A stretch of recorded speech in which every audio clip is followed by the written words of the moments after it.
How would you like to improve your health and keep your family safe? You're listening to the Healthy Home Hacks podcast, where we firmly believe enjoying optimal health shouldn't be a luxury. Healthy Home Authorities and husband and wife team Ron and Lisa will help you create a home environment that will level up your health. It's time to hear from the experts. Listen in on honest conversations and gain the best tips and advice. If you're ready to dive in and improve your well-being and increase your energy, you're in the right place. All right, here are your hosts, bow biologists, authors, media darlings, vicarious vegans, and avocado aficionados, Ron and Lisa Barris. Welcome to EMF Exposed. I am Ron. And I'm Lisa. Most people think non-ionizing EMF from phones and Wi-Fi is harmless. But the World Health Organization says otherwise. They classified radiofrequency electromagnetic fields as a possible carcinogen in 2011. And a recent meta-analysis of over 100 studies found significant associations between long-term cell phone use and brain tumors. Yet most people carry these devices against their bodies all day. Okay, guys, we're not here to scare you off the grid. The best EMF protection is free. Simple changes like airplane mode at night, wired earbuds for calls, and repositioning your router can dramatically reduce exposure. Today, we're answering, what does science actually say about EMF safety? What free protection strategies work? How do you spot real protection from marketing hype? And what does empowered living look like in our wireless world? Whether you're a concerned parent, a screen-heavy professional, or just questioning all of this radiation around us, this episode is for you. Put that phone down and let's dive in. Oh yeah, and our guest today is back for an encore. If you remember back when we had him on the Healthy Home Hacks, episode 56. Yes, our blank is a technologist, entrepreneur, and internationally recognized expert on EMF health and safety. He is the CEO of Shield Your Body, the world's largest store for science-backed EMF protection products, helping hundreds of thousands of customers around the world reduce their exposure to radiation from cell phones, Wi-Fi, and other modern tech. R is the host of the Healthier Tech podcast, co-author of the best-selling book, Overpowered, with his father, the renowned EMF scientist, Dr. Martin Blank, and more recently released, Empowered, a practical guide to living safely with technology. With degrees from Columbia University and UCLA, R brings both scientific insight and accessible solutions to the global conversation about making technology safer. Welcome, R. Yes. Wow, thank you guys. That was quite the intro. I appreciate it. Welcome, R. It's always fun to say your name. Arr, yeah. I'm a big hit on International Talk Like a Pirate Day. Right, I guess. No, it's so great to have you back. There's so much constantly changing in the world. Technology is still advancing at an insanely rapid rate. And so we're really happy to have you back. We've done quite a few podcasts on this topic, but you just can never have enough because there's so much going on, right? It's a really deep topic. Yeah. It's deep, and people have to be reminded of this because we get back into our slumber and we get back into our modern world and we forget how much we're being exposed, and children especially. So you've written a new book, Empowered. Can you tell our listeners what makes this different from other EMF related books, and why did you feel it was so important to write this right now? Yeah. So thank you for that question. So in terms of EMF, there are a lot of books, including the one I wrote with my father, which is one that is basically about the science, right? The science of the health effects. So you have some books that are about the science of the health effects. You have other books that are grounded more in what might be called conspiracy theory. You have other books that demand immediate society-wide change, regulatory change. There was no book that I believed provided a comprehensive personal approach to self-defense against this toxic force that not only surrounds us, but increasingly so year after year, along with the growth of technology. So this book it explains the first part, demystify EMF, right? Electromagnetic radiation, what it is, how it works, what emits it, and an overview of what the science says. This is not a deep dive into the science like Yeah. Overpowered was. And then I get Right. into the behavioral changes that anyone who is serious about reducing their exposure to EMF, buying a little sticker to put on your phone isn't going to cut it. And even if you're buying something that works, which I talk about later, if you're not willing to do the basic behavioral changes, you're not going to see the results that you want to see. And then I get into an explanation of legitimate EMF protection products, what they are, how they work, how you can differentiate them from the snake oil that permeates the market, and then also how you need to use it if you want it to work and to understand its limitations. Because it combines all of that in one book, I believe it's the first of its kind. It's the first real survival guide against EMF radiation. Yeah. And a really, really, really great tool for parents because this topic is very complicated. It's very scientific, and most people don't need to know all of that. They don't have the time or the bandwidth to dive into that and learn why is it harming us. And they just want to know, what do I need to do? Especially in this day of like very short attention spans where we're watching really short videos online and people can't sit through a long video anymore. It's got to be real short. Just like, tell me what to do. Tell me what I can do. But before you get into some of that, give us a quick list of some of the health effects that people experience from exposure to electromagnetic radiation. Yeah, so I'll quote myself from the book, which I actually quote myself from podcasts like the last one I was on with you guys. Are you talking in third person again, R? When R was here last time. What the science tells us is that we find negative health outcomes in essentially every biological system in which we search for them. It both sounds impossible and crazy at the same time, but it's also true.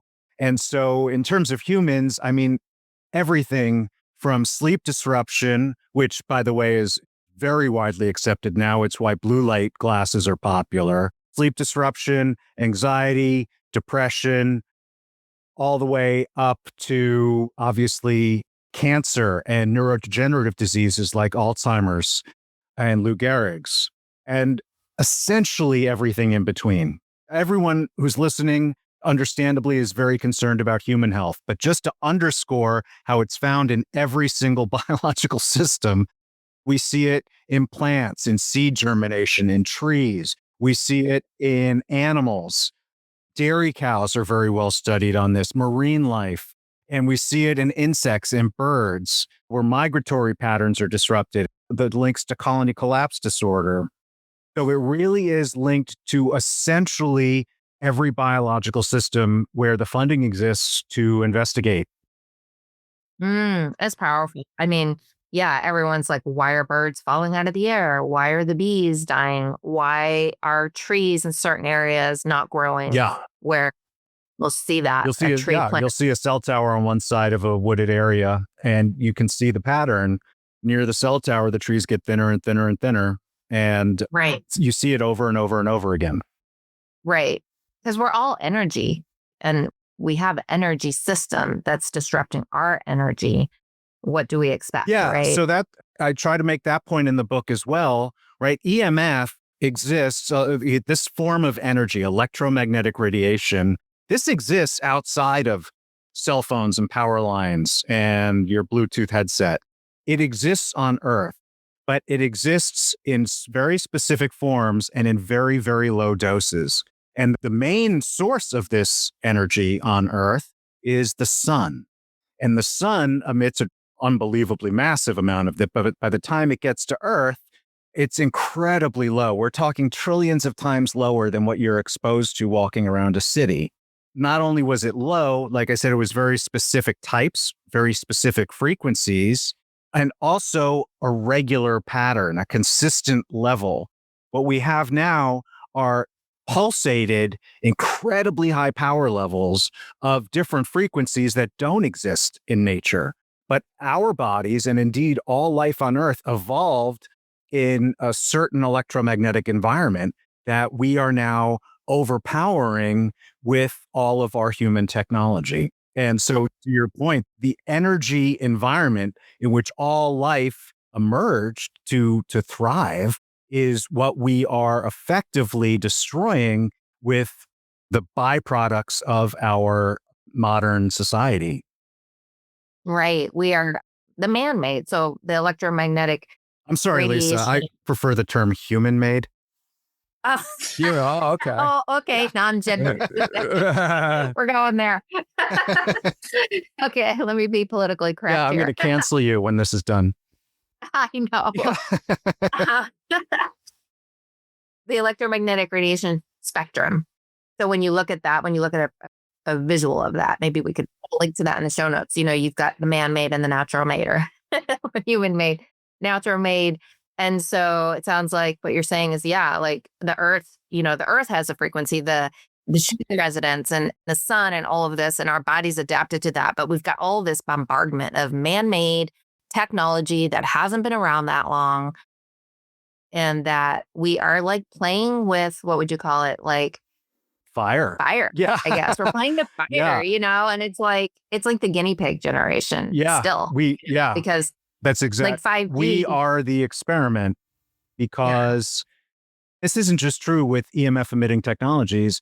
A lot of people just by default assume and want to assume and really have a justifiable reason to assume that if something is made available for sale, that it is safe. And that's just not how things work, right? The way things work is things are made available for sale. And then if it causes enough damage, and if banning it doesn't cause too much economic damage, then it will be banned. But that's how things work. And so, to your point, you said this type of radiation hasn't been around that long. That's absolutely true. Not till the late 19th century. But even within the course of our lifetimes, the EMF exposures have gone up exponentially, right? When I was growing up, cell phone technology existed, but nobody had them. Even if you had a pager, you were obviously a drug dealer or a doctor. We didn't have. I've got a pager. I'm assuming you were a doctor. When I first moved, I was an actress. I needed a pager. Hey, R, I think my grandfather had one. What generation are you part of again? I think technically I'm joking. X. I'm joking. Yeah. We had the block. People had the block phone, right? Oh, the brick. Remember? Yeah. Oh, The yeah. brick phone. the brick. Yeah, brick. Yeah. So no, That's I mean, funny. cell phones were invented when I was 3 years old. I didn't get one until 1998. That was when I got my first cell phone. So right after college. Right. That's great. That's because of your dad, right? So you snuck it behind his back. Oh, it's because no one had them, really. Oh, okay. Was that really? But that is why we didn't have a microwave oven. And even when I'm staying at a rental and there is one, that'll be my excuse to go get microwavable popcorn and enjoy that one time. So you have. But So I feel like this is a everything in confession moderation. for you all. yeah, This is like no, a I confession freely time, right? admit things like this. I read a Kindle in bed, but in airplane mode. But I know I shouldn't even be in amber mode, amber and airplane. I was talking to you guys about my sleep issues before the show. I know I shouldn't be doing that, but you know, I'm pretty honest about this stuff. In my house, where I'm talking to you from, is both hardwired and has Wi-Fi Yeah. for various reasons, but I can switch between them. And I'm not what some people call electrosensitive. I mean, I believe everyone is electrosensitive to some degree. I'm not the type of electrosensitive that experiences these types of symptoms that make life really difficult and painful. So I don't have to take those types of precautions, but I take what I believe to be sensible precautions based on what the science says. What does the science say? Because you alluded to the fact that, cell phones are a relatively new experience for humanity, right? And I'll assume they're safe. What does the science actually say? They're not. So the first Okay. line of the book is, there is no doubt that EMF is harmful. That, and I put it in bold too, because I wanted to state my position very clearly.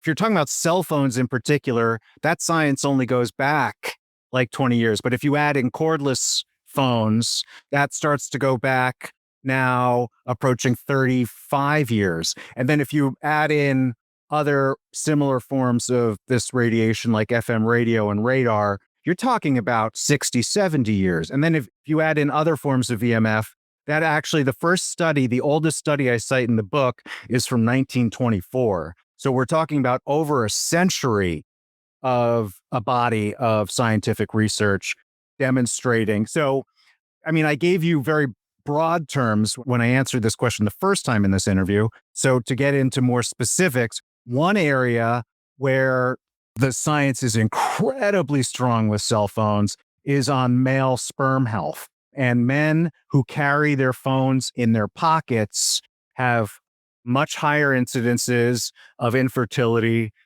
and subfertility. Right. I remember, I actually think it was my mom because she married a policeman. And she said, yeah, they were finding out that the policemen with their radar machines, they would put them on their laps. I remember right? my dad told me about that study when it came out. I was still living at home and he told me about, because and I was like, why? He's like, well, they put their radar guns in their crotch while they're sitting in the car. Yeah. Oh, wow. And decline sperm counts. And we have now have you heard this? This is, I think her name's Dr. Swan.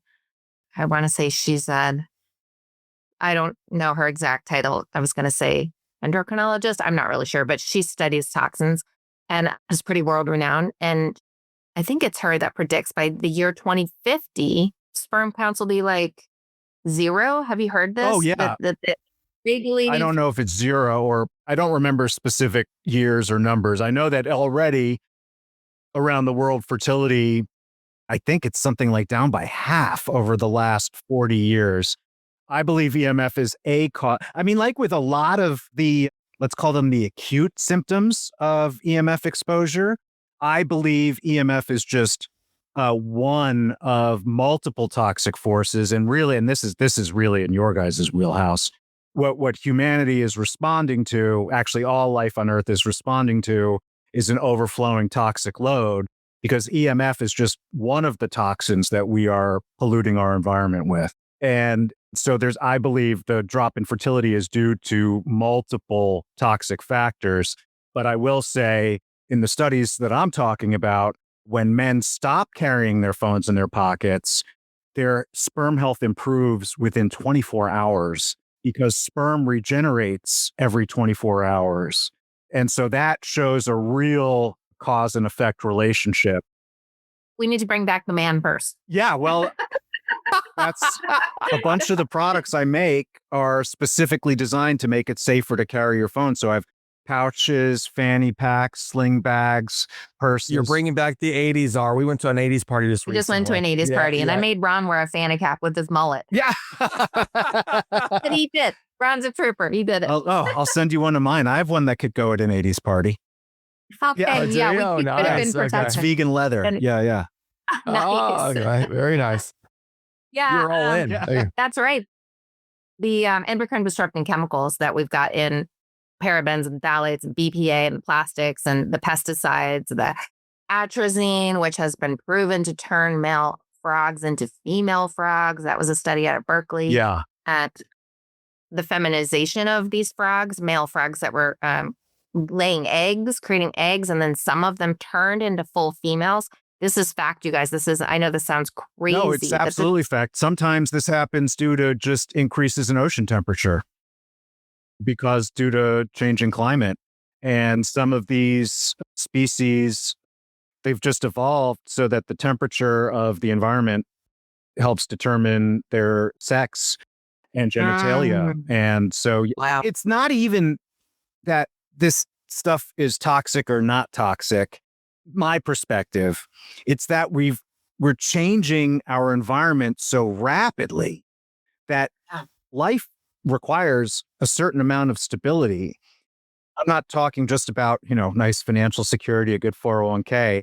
I'm talking about how much radiation is in the air in your environment, what the temperature is outside, how much it's raining where you live. All the life around you depends exactly on what the temperature is and how much rain there is. And if it changes, I mean, like if I moved my climate from behind me up to where you guys are, there would be tons and tons of mudslides, right? But it's not that this environment is toxic. It's that it is completely different from the environment that you guys are in. And so if you're constantly changing at such a crazy pace, life doesn't have a chance to stabilize. And so That's true. all That's of these actually not- forces become toxic. That's happening in California. Have you heard about the sand loosening under the homes? If you go up into Palos Verdes, the Wayfarers Chapel, a famous chapel by Frank Lloyd Wright, which was stunning. I've been there a few times. They had to tear the entire thing down because the ground is slipping. The reasons are a lot. This ground is loosening. It's in areas. It's really kind of scary. But yeah, we've just kind of gone through life like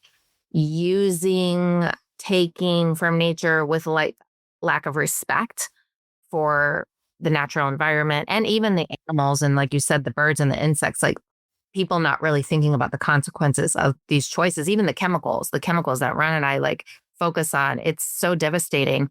Then when you combine these chemicals with the EMF, these forces, then you've got like a really, really an overflowing situation. toxic load. Yeah, 100%. Yeah.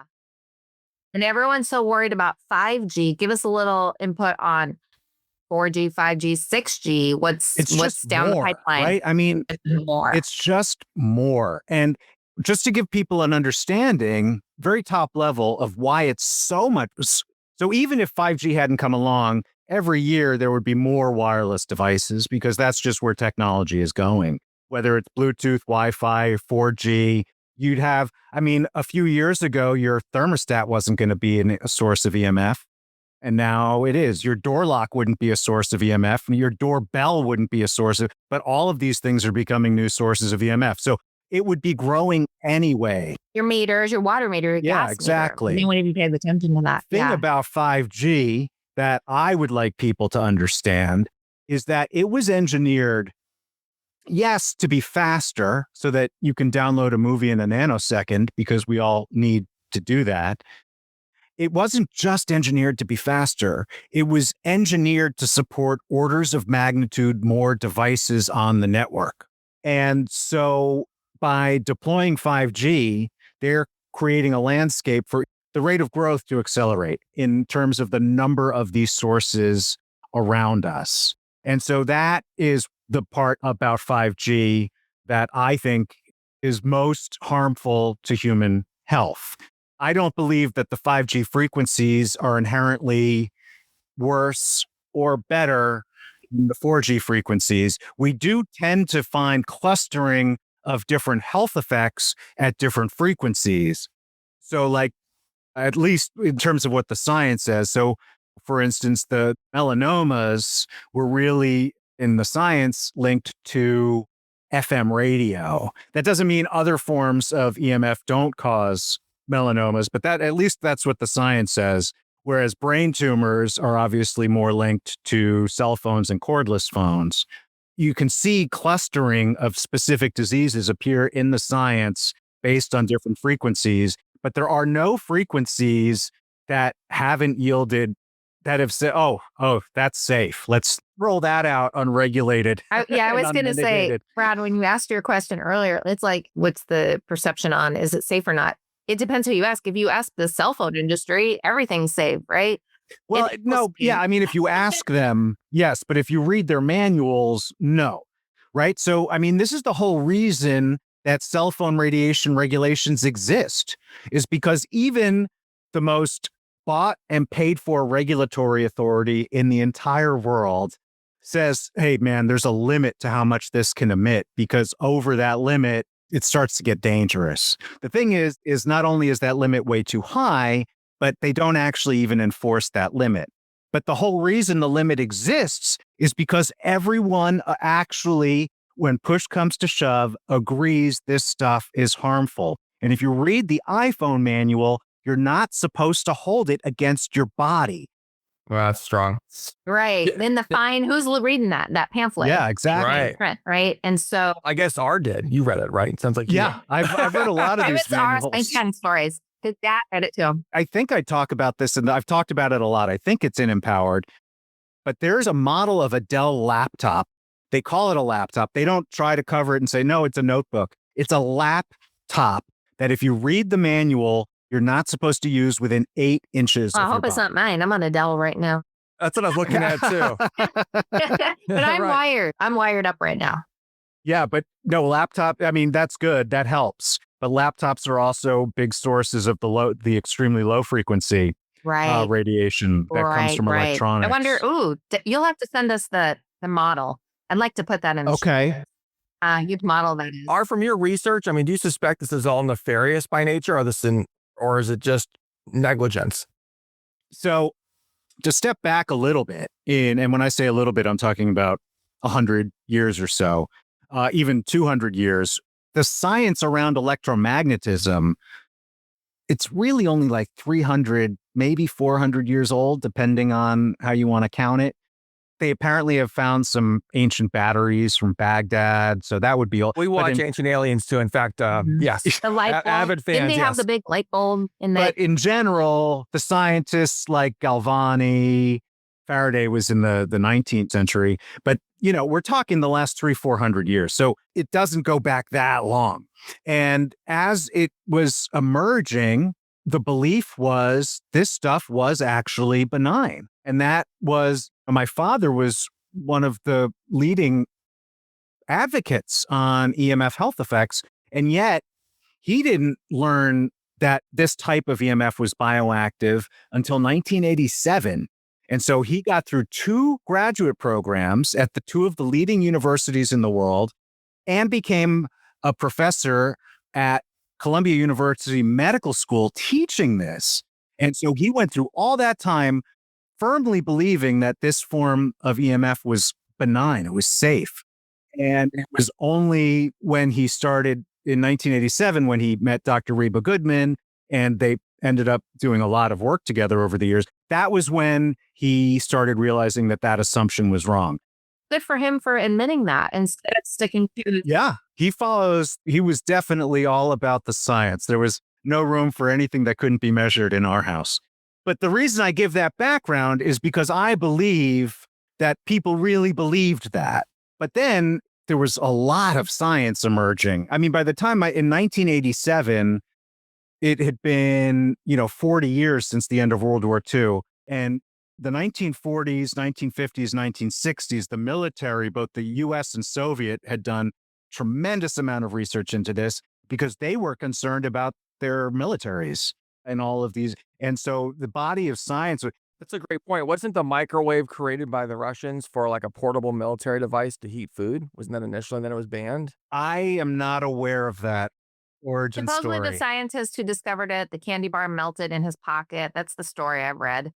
Yeah. I mean, I wouldn't be surprised if it were a military invention.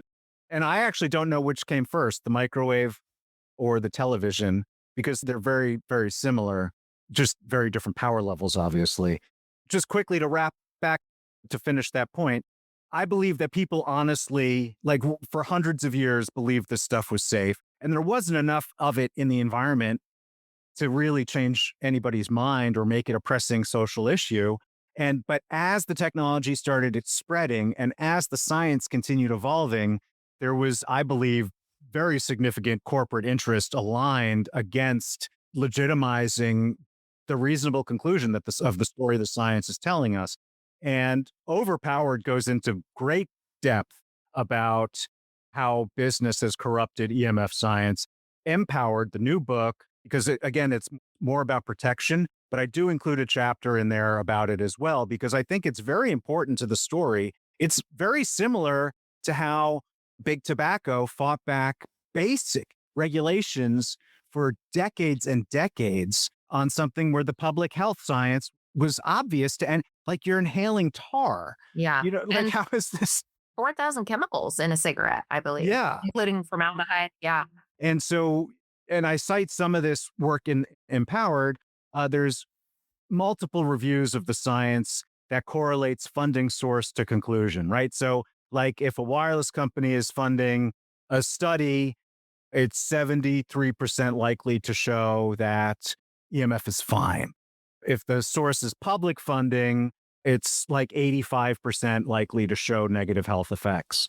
And so at a certain point, yeah, the switch flipped, right? So I think it started with just a basic assumption that turned out to be very, very wrong, that this stuff was safe. And then as things started to change, the money got behind reinforcing the status quo. Hmm. Yeah, it's so true. We saw Dr. George Carlo. Do you know him? Yeah. Yeah, okay. Jack Carlo? Yeah, Dr. George Carlo. Yeah. He started the Safe Wireless Initiative years ago and wrote Hmm. a book called Invisible Hazards of the Wireless Age. That was a Yeah, while that's ago. a very well known book. Yeah, he actually was hired by the telecommunications industry to fund a, was it 25-year study or 10-year study? It was a very long study with a group of scientists. Basically, they wanted him to prove that it was safe. And of course, he found out the opposite. And when he brought the reports to them of the findings, he was cut off. The study was canceled. Everybody was fired. And somebody tried to burn his house down. And he really, if you ever hear him give a talk, it's like riveting. There's multiple story. I don't cover that level of drama in Empowered, but in Overpowered, because my father was friends with a lot of these people. Yeah. So we cover a lot more of that in Overpowered. Okay. Yeah. No, I love the hands-on. It gets so interesting to get into, the conspiracies, whatever you want to call it. But I should say the truth behind a lot of this. But at the end of the day, I love that you made such a practical tool. That's what we find too, because when Ron and I started and down this path, we would give talks and we get so much into the chemical and how it's made and this, and people are like, I don't care. Like, just tell me how to avoid it. What do I need? And that's gotten Yeah. more and more, Well, so if I may, this was something I thought of earlier and then got sidetracked by your guys' charisma. We were talking about just the wide variety of overwhelming quantity of toxins in our environments. And one of the reasons, obviously one of the reasons I focus on EMF is because of the legacy of my father and my work with him. But another one of the reasons I like focusing on EMF is because it is fundamentally different from many other types of toxins, and not all, but many other types of toxins in our environment, in that you can really control how much of this you're exposed to with personal behavior. Now, you can't control all of it. I want to underscore that for everybody. There is no going to a zero EMF lifestyle unless you want to move to the Sahara Desert and live like you're in like the 1850s. If you're living in modern society, even in a rural area, if you're living in modern society, you're getting exposure, but you still have a tremendous amount of control over how much of it you're exposed to, and just learning give about us it. a list of some free things that people can do without spending a dime. Yeah, well, the big one is not carrying your phone in your pocket or putting it into airplane mode if you do. Cell phones are tremendously high-powered devices. They need to be able to communicate over miles, right? Your laptop doesn't need to communicate over miles to your Wi-Fi router, but your cell phone needs to communicate over miles if that's where the closest tower is. And the cell card is just, the modem is just one of the wireless connections in your phone, right? Because it also has Wi-Fi, it also has Bluetooth, it also has NFC, a near field communication, like for Apple Pay and Google Pay. It has GPS. So it has multiple wireless connections. The cell one is the most powerful, but again, not the only one. And they're all additive. And when it's right against your body, you're getting the maximum possible dose of it. And if you're carrying it in your pocket, odds are you're not carrying it in your pocket for 10 seconds. You're probably carrying it in your pocket for hours, day in and day out. And it's also right near your reproductive organs, which are particularly vulnerable, especially on men because they're outside of the body, whereas ovaries are at least have some shielding, right, of the body itself. So it's a massively powered device. It's directly against the body for extended periods of time. And I personally believe that for most people, carrying their cell phone in their pocket is the single largest source of EMF in their lives until they stop carrying it in their pocket or put it into airplane mode. Is airplane mode enough, or do you have to turn off your Bluetooth, turn off everything on the phone? Depends how you've set up your phone. So when I say airplane mode, I do mean all of them. Okay. And by Bluetooth, Wi-Fi off. Yeah. Every phone I've ever gotten, by default, that's what happens because that's what's supposed to happen on an airplane. But if you start training your phone, so you put it into airplane mode, but you turn on the Wi-Fi, then it can start changing its behavior. So you definitely want to make sure that you're doing full airplane mode. That said, if all you can do is turn off the Wi-Fi, but you still have to keep the phone on, that's better than having both the phone and the Wi-Fi on. Okay, that's such a great practical tip. Yeah, that that's you a great can practical knock tip. out is Why have them both on? helpful to your Yeah. total exposure. Right. If you need to make a call and that's it, turn off the Wi-Fi, turn off the Bluetooth. You can't turn off that other one you mentioned. Well, the Google privacy, if you turn on your privacy, you basically shut off any location tracking, correct? Like, does the turning off of privacy I don't locate know. appearances? I'm saying location. Yeah, I'm not an expert on this. I'm actually running a webinar on Thursday with someone who is. A company called okay. Above Phone that we sell in the Shield Your Body store. That is a de-Googled Android phone. And when I hear him talk about how these phones work, even when you think you're protecting yourself, Yes. you're Wow. not protecting yourself. And can I say about the privacy issues too, a little tip for listeners? If you go into your settings and then you scroll down to where all your apps are, go in and turn off all the microphones and cameras on apps that you don't actually need at that moment. Like I do that constantly because boom, I'll be on Instagram. I need to put the camera and mic on to record something and then maybe forget to turn it back off. So it's a constant going in there and just make it like a healthy habit that you do daily or every couple of days. And the tracking, what I've discovered is if you go into settings, privacy, you can go into location services, turn that off. I don't think you have any tracking because your map won't even work. Your map. I just don't believe that. I certainly don't believe it from Google, and I don't think I even believe it from Apple. That's actually turned off. That it's fully turned. Like I'm sure Oh, it I disables a see. bunch of the functionality, but I mean that's just not how these companies operate. It's not how the technology is built. They want to your operate. data. They make money. Yeah, on that's data. how they make money. They make money off of seizing your data and radiating your body. So, do you have the latest and greatest mobile phone, or do you have an old phone? I do not. You have a flip phone. No, I don't. I need a smartphone. I currently have a Samsung Galaxy S22. So that is, I think, 3 years old at this point. Okay. And before that, I had an iPhone 6. Oh, you're So like Rod. Oh, Rod you're was like holding on to me. his 6 for dear life. Yeah, I had Should that reduce for on a like couple 5 years. So Yeah. I've gone through 2 smartphones in 8 years. Yeah, I'm like and that I too. don't plan to move on yet. Yeah, I think we're all the same there. Like I hang on as long as I can and until you can't download certain apps anymore because your iOS is too old and your phone doesn't support it. That's usually when I go, okay, I have no choice. Yeah, and my camera is fantastic on the S22. I mean, I'm sure it would be better if I got the S25, but it's fantastic. You're never going to stop coming out with newer and newer. And I Yeah. think every time they come out with a newer version, you're giving up more, right? You're giving up more privacy. They're more powerful. What do you think about that scandal, I guess I'll call it, that happened a couple years ago when they were finding out the iPhone 12 was emitting really high levels and then they did a patch of an update? Was that legit? I was like, how would the software update? Yeah, I remember this, but well, how could a software because the software controls the cards.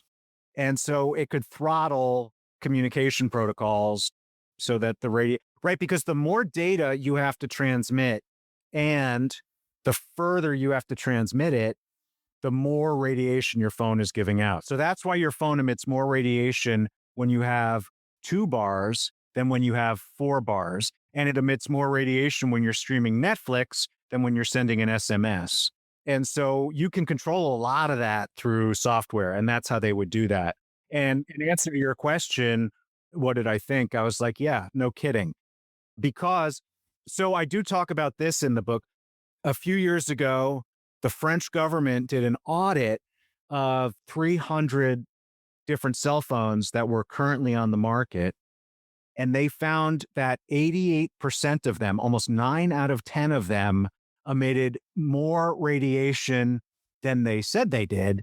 And several emitted more radiation than was legally allowed and had to be pulled off the market. And people can read about this. I talk about it in Empowered, but if you just Google PhoneGate, it'll come up because that's the name that the scientist who wrote about it gave it. It touches on something I hinted at earlier and that I go into depth in on the book, which is I said that the FCC regulations are just not enforced. And it's because they're not enforced. People think that when the FCC regulates how much radiation a cell phone emits, that means the FCC tests how much radiation a cell phone emits, but they don't do that. The manufacturers themselves do the testing, which means they completely control the environment. They completely control the test setup, and they get to create results that are the ones they want to show people. And that means they're not real life results. And around the same time as the thing that you were talking about, Lisa, I believe it was the Chicago Tribune commissioned private testing of an iPhone and showed that it was emitting something like double what the manual said it did. And then Apple sued them saying their test was invalid because that's how these things end up. None of these phones are tested in any sort of way that you would think, okay, that's a legitimate test, because they don't have to be. And they just get a slap on the wrist. If, like you said, when they exceeded it, oops, okay, slap on the wrist. There's no. That wasn't even a slap on the wrist. That was a software update. Yeah. A slap on the wrist to them. I mean, $100 million isn't even a slap on the wrist to them. And they didn't have to pay anything. So much. Yeah. With the opioid epidemic, PFAS, you had mentioned tobacco. It's hard when these corporations aren't held liable. So why wouldn't they try to get away with things? That's why understanding the topic of EMF is important. Even if you don't feel comfortable or want to get deep into the science, at least understanding what this is, what it does to you, where it comes from, and how to reduce your exposure is so important, because nobody else is going to protect you. And that's why I call this a survival guide or a self-defense manual, because there are other people and other organizations out there that are really working for positive change. The Environmental Health Trust is one, but that's just one. There's others as well. The Environmental Health Trust is among the parties that brought suit against the FCC, forcing them to reevaluate their cell phone radiation. So there are people trying to accomplish this type of change, but you can't assume they're going to win. And it's certainly not going to happen quick, which is why you have to take the self-defense approach to this environmental toxin that is ubiquitous. It is ubiquitous, and it is growing every year. Right. Where can you go? Like you said, your home is probably wireless. Like you said, your Ring doorbell, your cameras, your smart TV, your children's gaming devices, your laptops, your. So don't let your kids use AirPods. So getting back to Ron about Lisa, what are the free things that you can do? Not carrying your phone in your pocket or putting it into airplane mode if you do. Don't use AirPods, and don't let your kids use AirPods. This is amongst these technologies, right? That's just completely untested, except you can think of them as mini Wi-Fi routers that are right next to your brain for hours at a time. And that's not good. And there's no way to use them more safely. Because as I talk about in the book, everything about a safer use of this stuff, I mean, first off, you want to minimize how much of it you use, right? So if possible, don't use a Ring doorbell, just use a doorbell, right? That's what we have. Good old fashioned. But once you're using it, there's 2 ways to use it more safely. One is to create more distance, which we just talked about with the cell phones, right? And why you don't want them in your pocket. Create more distance because the power of the radiation diminishes exponentially with distance. And then the other is to use shielding products like the ones I talk about in Empowered and sell in my store at Shield Your Body. And shielding works just like a window shade or just like sunblock. And so it blocks and deflects radiation. But in order for shielding to work, it has to go in between the source of the radiation and your body or whatever you're trying to protect. There's no way to use AirPods at a greater distance, and there's no way to put shielding in between the AirPod and your head. There's literally no way to use them more safely. And you can't use them in airplane mode, right? I mean, so Right. there's no safe way to use that Yeah. technology. The air tube headset you sell on your site, correct? Yes. Air So, tube. but Okay. any wired headset is better than a wireless headset. Right. But then within wired headsets, there are anti-radiation ones like the air tubes I make and sell. And those replace the wire with air, silicone air tubes. Those are So, great. I recommend Love that. them. Love You them. don't Yes. lose any quality. At least I haven't ever noticed it, right? You don't lose Right. quality. People think they're going to have to die. they're not as good as my Sennheiser. These are Sennheisers. They're not as good as anywhere close to this. But yeah, no, but I mean, I love them. I use air tubes and I use them for calls and podcasts. Mm-hmm. For those who want to preserve audio fidelity, and anyone who's watching on video can see this, this is one of my products. It's called the Hard, this white thing here. It's a cell phone radiation filter for your headphones. Ooh. So you can use any pair. HARP? Hard, a headset anti-radiation device. And you can use any pair of headphones or earbuds with it, and it'll filter out. So it has the same impact as using air tubes, except you can use whatever 3.5 millimeter headphones or headset you want. Oh, nice. So what's the price point in US dollars? I believe the Hard is about $45, and the air It's tubes, very nominal. Very the nominal air to save tubes are about the yourself. same. Yeah, I think they're both about $45. Yeah. And do you sell the Faraday cages for meters? For meters, no, Oh, I okay. don't sell those. Okay. I do talk about them in the book and explain how they work. Those are super valid technology. Right. Anything that's based on shielding has a chance. And so in the book, there's a whole chapter explaining what shielding is, right? Because a lot of consumers, if they're just looking for EMF protection, they're going to find a lot of different things online. There's a lot of snake oil, like you said, especially on Amazon. Pendants. Yeah. Yeah. And so I have a whole chapter explaining what shielding is and how it works. I mean, this is technology that now goes back. This is almost 200 years. Michael Faraday invented the Faraday cage in 1836. And this is the same basic technology, except the Faraday cage, it was made out of very, very thick metal. We now can engineer very, very fine metallic weaves. But also the Faraday cage is designed to completely surround something, whereas the vast majority of EMF shielding products are just designed to shield in a very specific spot and to deflect in the other direction. Right. And so, but it's the same technology that's been in use now for, like I say, almost 200 years. Yeah. And that stands apart from other forms of products that claim to provide protection. Do you sell anything for your router? I mean, we have an automatic switch that we turn off, but do you have a fabric or a casing to put on your router? Yes. Oh, you do? Okay. Yes, the signal tamer. So that's like a sleeping bag for your, well, I shouldn't call it a sleeping bag because it doesn't put it to sleep. It's like a pouch, but it's a full pouch for your Wi-Fi router, and you cover the router with it, and then you uncover it just like a little bit, like you're rolling up the skirt, and until you get the coverage that you want in your home. And so in practice, you're cutting out 85-90% of the radiation because people don't realize just how overpowered these Wi-Fi routers are. The same Wi-Fi router standard was designed to power an office of 100 employees. Oh, wow. But it's the same technology that you have in your, 1,000 square foot home where you have 4 people living. And so these are just super overpowered devices. So you can slash the radiation and still enjoy wireless. Beyond that, we also carry the JRS Eco Router. Oh, yeah. I think we talked about that last time. Is a low EMF Wi-Fi router. So instead of actually using shielding, Jan Rutger, the inventor, actually just went in and reprogrammed the firmware because that's the kind of guy he is. Instead of like pinging 10 times a second, it pings once a second. And instead of constantly transmitting signals, it's only transmitting when there's an active connection.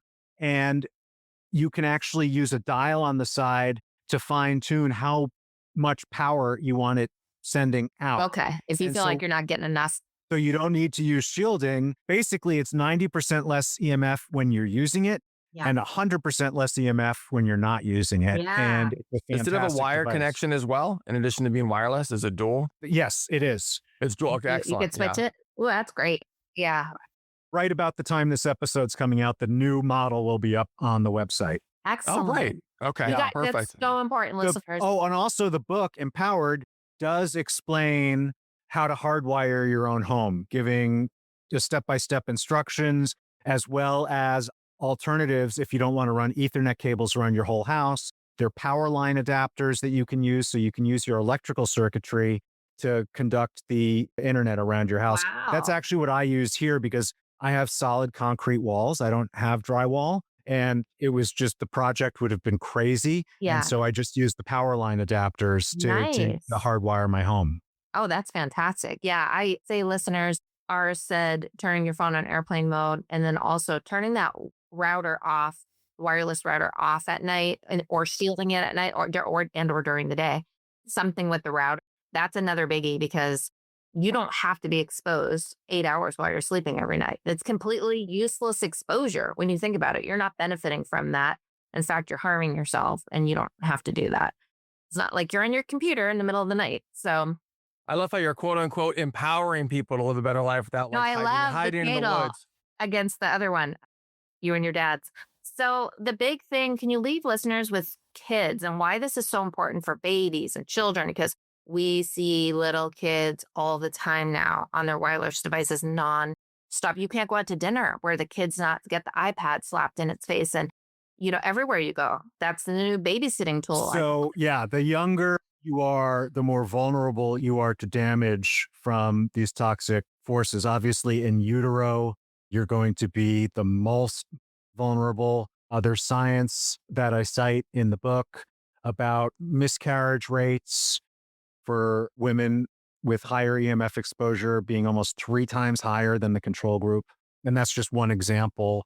There's in Overpowered, we talk actually a lot more about this, linking it not just to obvious birth defects, but increased EMF exposure in utero, leading to incidents of asthma at the age of 13, right? So these can be delayed onset health effects. The younger you are, the more vulnerable. I used in utero as the most, but then at babies and then kids and even teens. And there's a few reasons for this. I'll cover some of the big ones. A, they're smaller.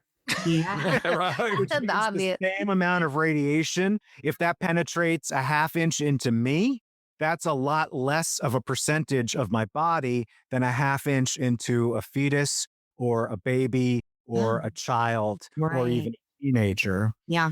Their cells are dividing much more rapidly. So any cellular damage is going to replicate much more rapidly.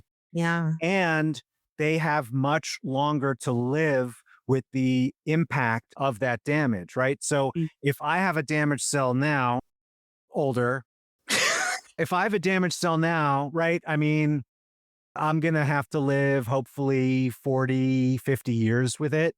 Whereas a 5-year-old is going to have to live for, 70, 80, by then, who knows, 90, 100 more years with it. Yeah. Right. Okay. And so there's more time for that damaged cell to yield more damage on the other side, to yield disease outcomes. And so those are 3 of the reasons why. I mean, there's plenty of others that get more involved in the science. Right. Brains are wetter. Bones are It thinner, crosses the things like that. blood-brain barrier, correct? Yes. So blood-brain barrier leakage is another one of the well-established health effects. I mean, you guys probably know a lot more about the impact of that than I do, but the blood-brain barrier keeps a lot of important things out of your brain. Yeah. When EMF exposure makes it more permeable, so things that shouldn't be getting into your brain are getting into your brain, and that has all sorts of negative outcomes. Right. And the stress and anxiety, I don't know if you've read the reports about like teens today, the stress and anxiety and depression is astronomical right now. And if you meet a teen, I mean, every time I talk to a teen, like we have a lot of friends with teenage kids, they'll tell you, oh yeah, our generation is really, really stressed. Oh yeah. Or this one's on an antidepressant or behavioral drug or whatever. Like it's real. It's a real issue. And I think it's from just nonstop screen time. I think when the phone is the source of so many different toxins, right? So it's the EMF, it's the peer pressure, it's the addictive technology design, it's the cyberbullying, it's the nonstop accessibility. So you have all of these multiple forces represented in that one device that when it yields negative outcomes like suicidal ideation, I think it's very hard to tease apart, how much of that is EMF, how much of that is Facebook, how much of that is the bully at school. Right. And what it really is that phone, you need to put some guidelines around it. You need guidelines, parents. Don't be like, you're not here to be your kid's best friend and give them everything they ask for. You need to have ground rules. It's protecting them and they'll be happier and healthier because it's really sad. I feel bad. We outrun and I always say, I'm so glad we didn't grow up with phones. I can't even imagine. We feel it as adults, right? You'll scroll through and like next thing you know, an hour went by. And I was just on a podcast because I'm on podcast now talking about the book. So I was just on another one with a couple of hosts that are more or less my age. And the conversation started kind of like this. And then we got down memory lane about corded phones and how when you were on a call, you had to kind of like dance around when the other person was trying to pass you in the house. And with the long cord. The really long cord. I remember when we upgraded to a really long I like how Lisa and I are cord. pretending like we have no idea what that is. When was that? I don't remember that. Call waiting. I remember call waiting all the time. Someone would be trying to call. I remember when that was invented. Right. Yeah. Right. That was actually so funny. Yeah. I love it. We grew up in really simpler answering times. machines. We had, it wasn't even voicemail. It was actually these machines with little tape and stuff. Yeah. You had to play the tape. Yeah. I think people were generally calmer and happier and, we were getting outside more. We had nothing else to do. So I think we need to get back to that. I think we need balance. The pendulum has swung so far, and like with all these advances, why are people happier? Why are people more depressed and more overweight and all of this than ever? So it's something that we all need to take a good hard. Yeah, when we talk about toxins, social forces can be toxins as well. 100%. And again, I think part of it is, when we look at things, it's easy for us to feel like, oh my God, that crap is toxic.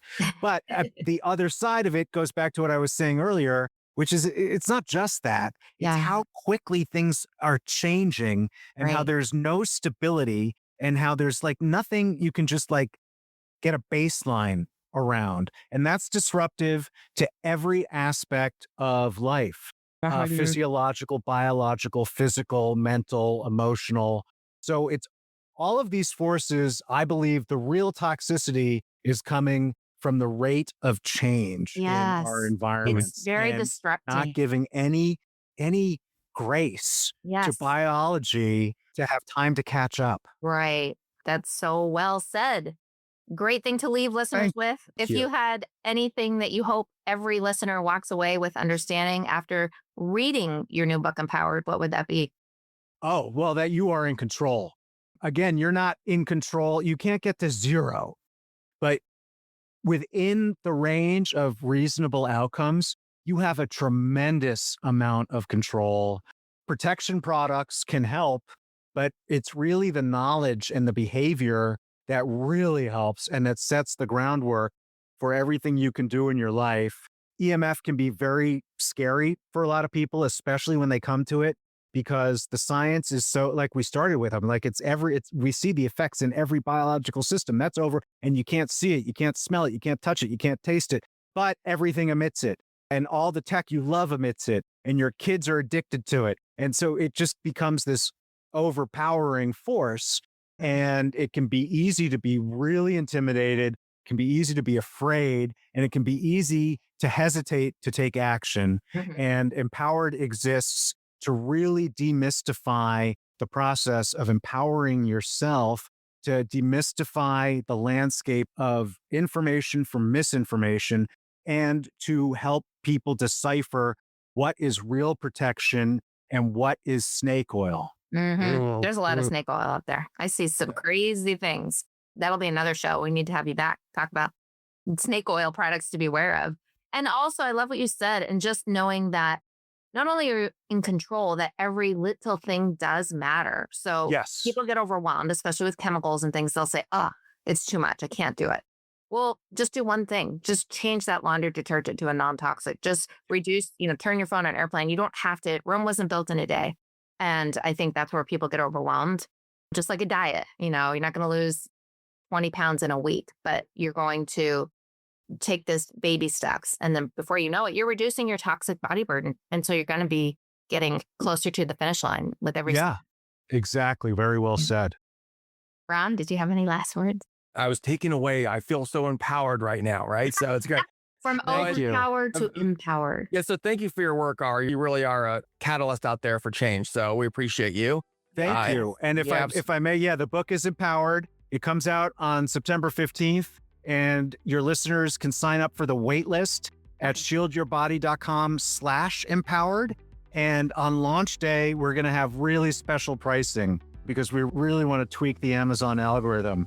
So you want this information, you want it to reach more people, and you want to get it at a super great price. Sign up for the wait list at shieldyourbody.com/empowered, and you'll get the buy link as soon as it's available. Perfect. And that's a Christmas gift, guys. It'll be just in time for the holidays. So thank you so much for being with us today, R. And friends, you can learn more about R's work and find everything you need to protect yourself from the dangers of EMS and reduce your daily exposures at shieldyourbody.com. And we'll put the link to this and his book in the show notes. Yes, and as always, you can find those show notes at healthyhomehacks.com. And please, if you are not subscribed to the show, make sure you subscribe and also give an amazing rating for R and the work that he's doing for this show. Thanks, everyone. We appreciate you. And thank you, R. Thanks so much. Thank you guys so much. Have a good day, everyone. This episode of the Healthy Home Hacks podcast has ended, but be sure to subscribe for more healthy living strategies and tactics to help you create the healthy home you've always dreamed of. And don't forget to rate and review so we can continue to bring you the best content. See you on the next episode.